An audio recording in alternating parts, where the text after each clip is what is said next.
Well, hello then, I do hope you're all well. Now, was our Prime Minister, Rishi Sunak, at PMQs being a massive hypocrite? Well, you decide, but in PMQs, Labour MP for Middlesbrough, Andy McDonald, made a little jibe about what Rishi Sunak said during his Oxford days.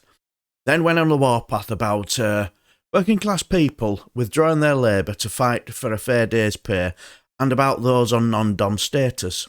Thank you, Mr. Speaker. It was sad to see in a video from his Oxford days the future Prime Minister saying he hadn't a single friend who was working class. And he's not likely to make any soon, because while he sits on a personal fortune, he's refusing the reasonable demands of nurses, railway workers and many others forced to take industrial action just to make ends meet. Why doesn't he give them the wage increases they need and fund it by making the rich pay the same rate on unearned income as workers have to pay for their hard graft? And whilst he's at it, why not scrap the non-dom tax loophole that he's all too familiar with, which is costing the public £3.2 billion? Mr. Speaker, I have nothing but admiration and gratitude to our nurses for all the work they do.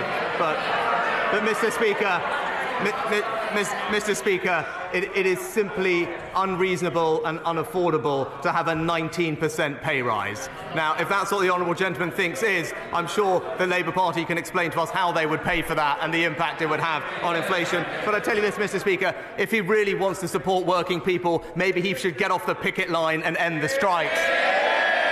Somebody needs to have a word with our out-of-touch PM and tell him that attack on those on the picket line really isn't the humdinger he thinks it is, and the line about not realistic enough aren't affordable to demand a living wage rise and a fair day's pay is laughable, and clearly he may admire these nurses, but not 19% enough to admire them, is he?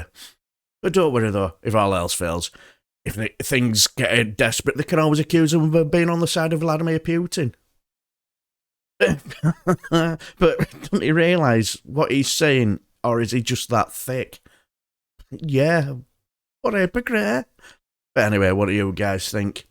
Anyway, leave your comments below, and till the next time I shall bid you farewell and take care.